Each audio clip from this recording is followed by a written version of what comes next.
Procrastination comes in many forms.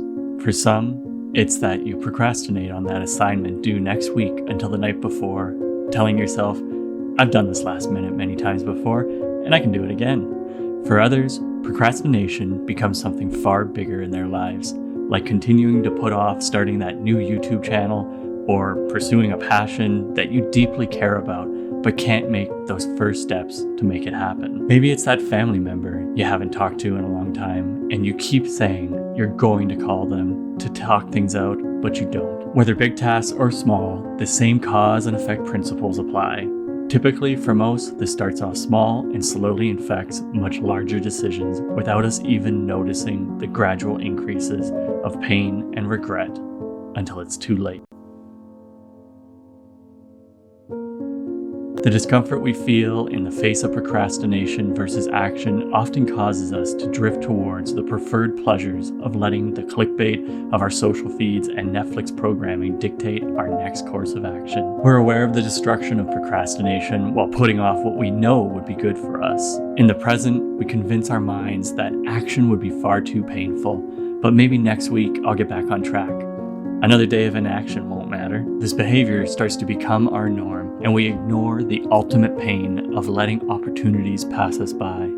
As time passes, we build up regrets, dwelling on what could have been if we just made a few different decisions when we were younger. We all face this unavoidable battle with time, procrastination, and action. You know this battle all too well. It sounds like this: I don't have enough time to write that book.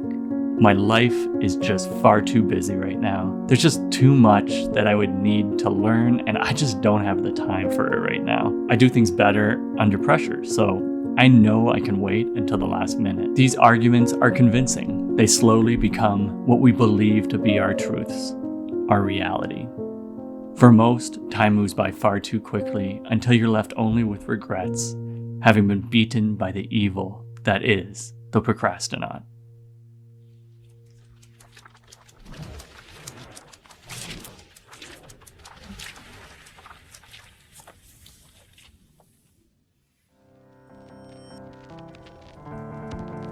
The year is 2015, and an idea pops into my head. It's an idea to start a YouTube channel, blog, and coaching business focused on helping others pursue careers that they actually enjoy. You know the feeling. You've probably been there at some point in your life. You watch someone who's got 1 million subscribers making 6 figures on YouTube, and you say, I could totally do that. Maybe some of you even have the gusto to pick up your phone and start filming those first few episodes. Anyways, it's 2015, and I'm watching this YouTube boom happen right before my eyes. I start following hundreds of people who are growing their channels, writing successful blogs, writing books, and I'm excited to see what could be possible for myself. I have a clear vision of what I need to do to start to make this happen, and a successful background coaching and leading thousands in the corporate world. Confidence and belief in myself are not issues whatsoever. The hundreds of YouTubers I follow all say, all you have to do is just start filming,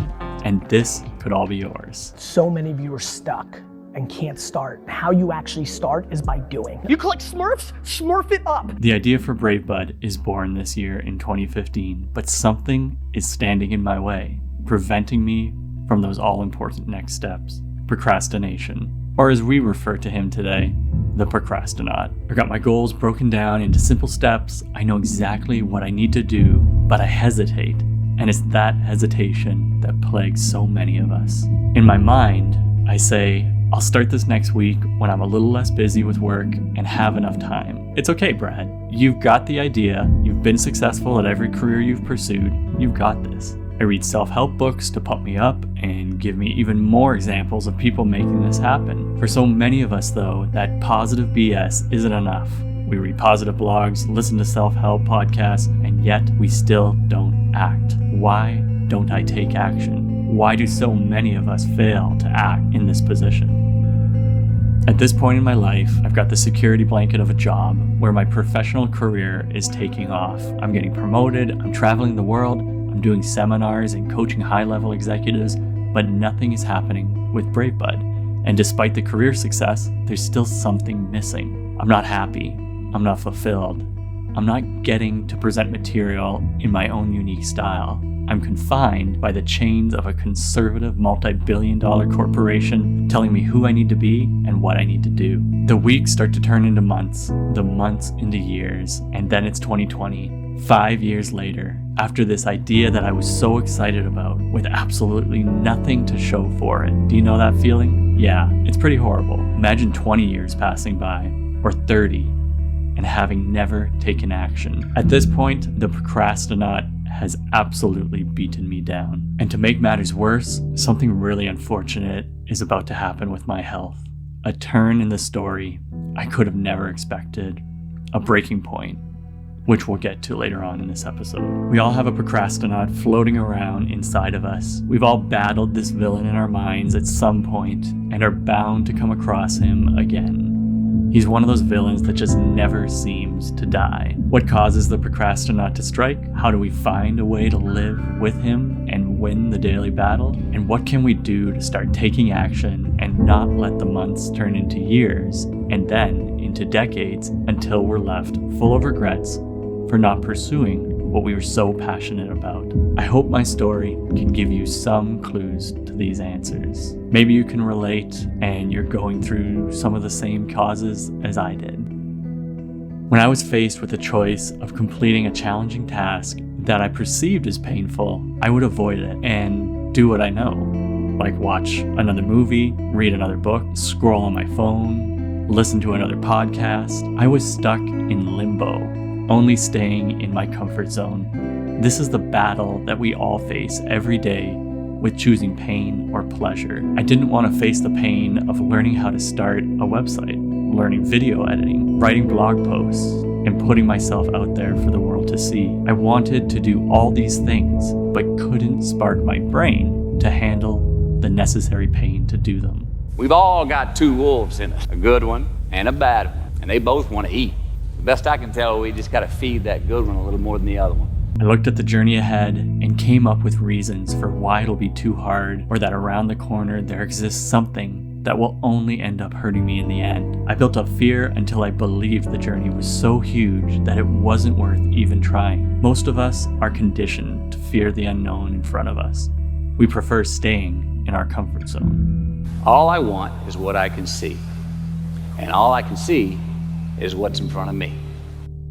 For most, disorganization and clutter comes in the form of having too many things get in their way in their workspace. For you, it might not be having a proper morning routine to get things done, or maybe your workspace doesn't allow you to escape from the people around you. For me, I had disorganized goals and didn't focus on the simple bite-sized actions needed to take the smallest of steps forward.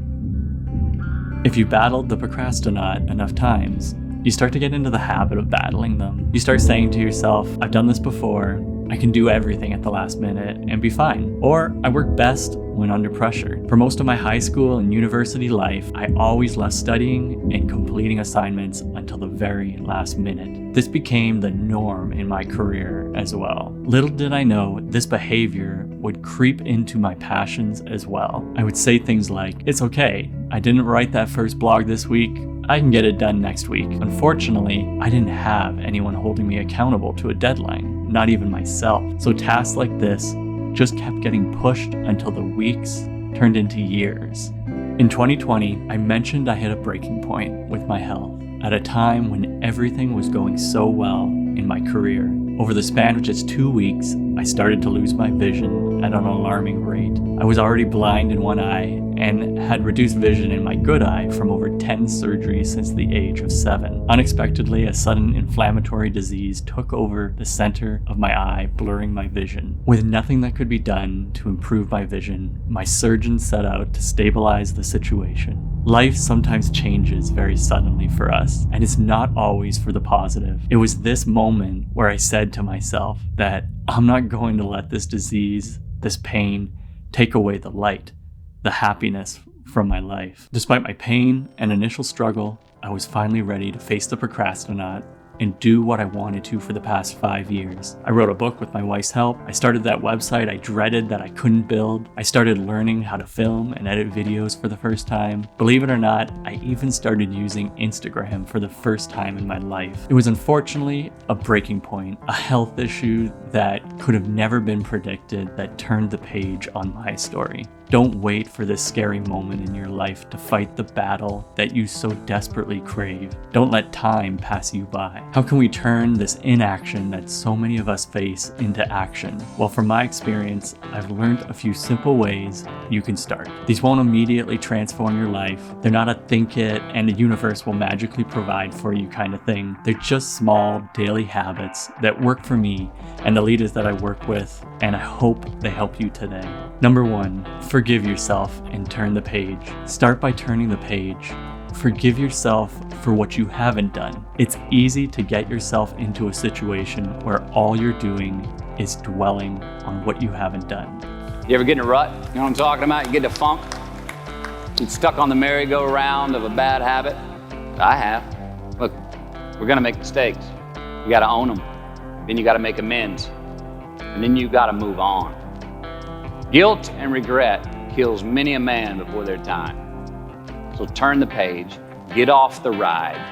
You are the author of the book of your life. Turn that page. Number 2, choose your pain. Accept that it's been your procrastination that has been holding you back. Declare that it's something that has to change. Decide to choose the pain that progresses your life forwards. I think fear is a good thing. Now, why? Because it increases our need to overcome that fear. Well, instead of denying those fears, declare them. Say the fear out loud, admit it, give them the credit they deserve. Don't get all macho and act like they're no big deal. And don't get paralyzed by denying that they exist and therefore abandoning your need to overcome them. I mean, I'd even subscribe to the belief that we're all destined to have to do the thing that we fear the most anyway, at some point. So give your obstacles credit and you will, 1, find the courage to overcome them, or you will, 2, see more clearly that they're not really worth prevailing over. So be brave, have courage, and when you do, you get stronger, you get more aware, you get more respectful of yourself and that which you fear.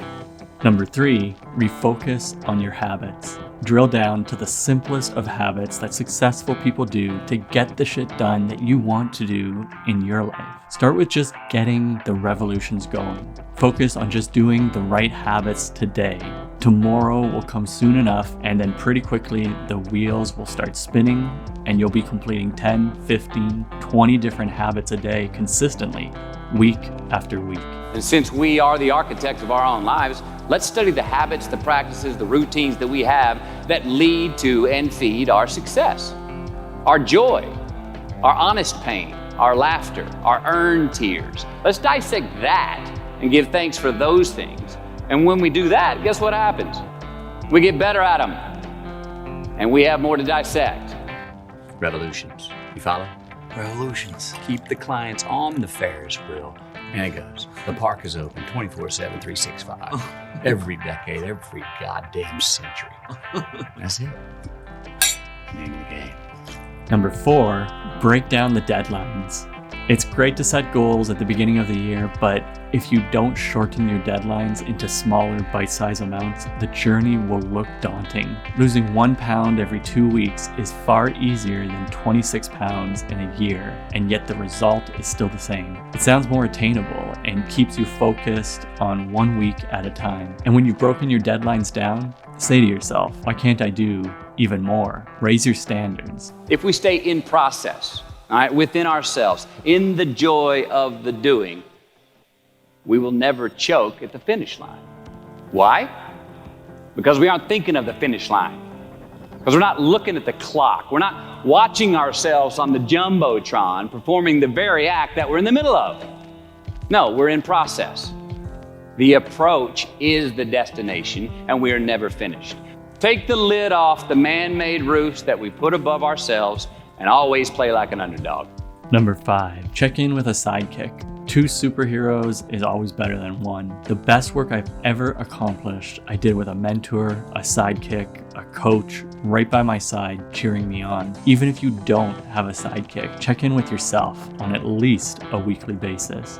This is a weekly review meant to be constructive and positive, to set you up for the week ahead. I even check in with myself every single day, at nighttime, first thing in the morning, at midday. Get into a regular basis of checking in with yourself and checking in with a sidekick if you have one. Number 6, course correction is fine. Reverse the jets and readjust your destination. Your habits and behaviors will most likely not meet the high standards you set for yourself. But most of the time, if you aim really high, you'll still end up further ahead than those who choose to have no aim, no goals set, and no daily habits written out. Number 7, remove projectiles from your headspace and workspace. From toxic relationships that aren't uplifting to a house that has nothing but distraction for you in it. Get really clear on what's distracting you from having more time. You know that group of friends that you hang out with that really might not bring out the best in you? You know, they gossip too much, or they're kind of shady. They really aren't going to be there for you in a pinch. Or how about that bar that we keep going to that we always seem to have the worst hangover from? Or that computer screen, right? That computer screen that keeps giving us an excuse not to get out of the house and engage with the world and get some real human interaction. Or how about that food that we keep eating? The stuff that tastes so good going down, it makes us feel like crap the next week, when we feel lethargic and we keep putting on weight. Well, those people, those places, those things, stop giving them your time and energy. Just don't go there. I mean, put them down. And when you do this, when you do put them down, when you quit going there, and you quit giving them your time, you inadvertently find yourself spending more time and in more places that are healthy for you, that bring you more joy. Why? Because you just eliminated the who's, the where's, the what's, and the when's that were keeping you from your identity.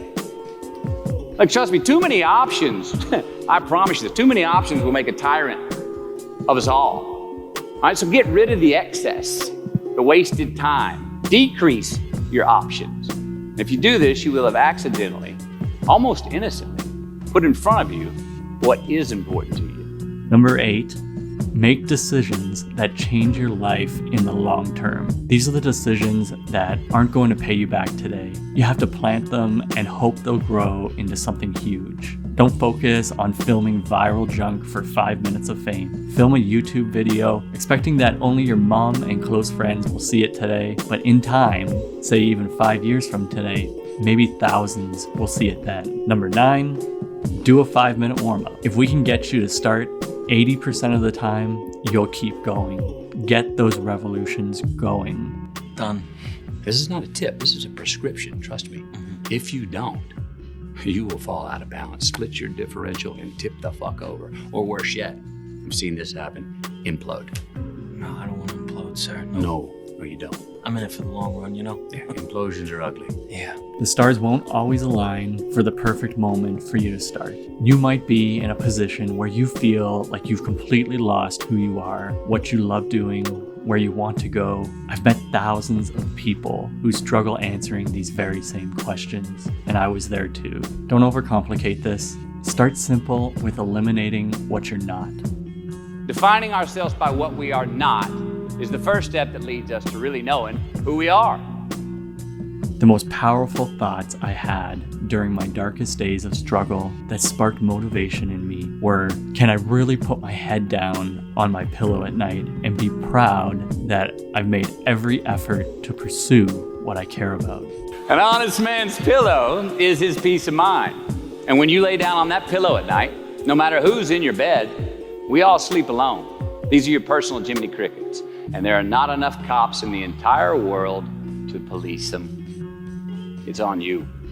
It's on you. Second question I asked myself was, what legacy am I leaving behind today? Would anyone remember me for the things that I've done 100 years from today? There's a poem I like to read whenever I'm in a rut or struggling with procrastination called Do Not Go Gentle Into That Good Night by Dylan Thomas. Through some of my darkest days in 2020, this poem helped to spark another level of motivation in me. Some of its key points are that we must not face death passively, ignoring that it is coming one day. We should rage against the dying of the light. Since you cannot avoid dying, is it not better to go down fighting the fights in life that are worth your time, choosing the pain that will pay you back tomorrow? Time is short and death awaits for all of us. Do not go gentle into that good night. Embrace life rather than let it pass you by. You decide whether dark or light will rule over your life. Do not go gentle into that good night. Old age should burn and rave at close of day. Rage, rage against the dying of the light. Though wise men at their end know dark is right, because their words had fought no lightning they, do not go gentle into that good night. Rage, rage against the dying of the light.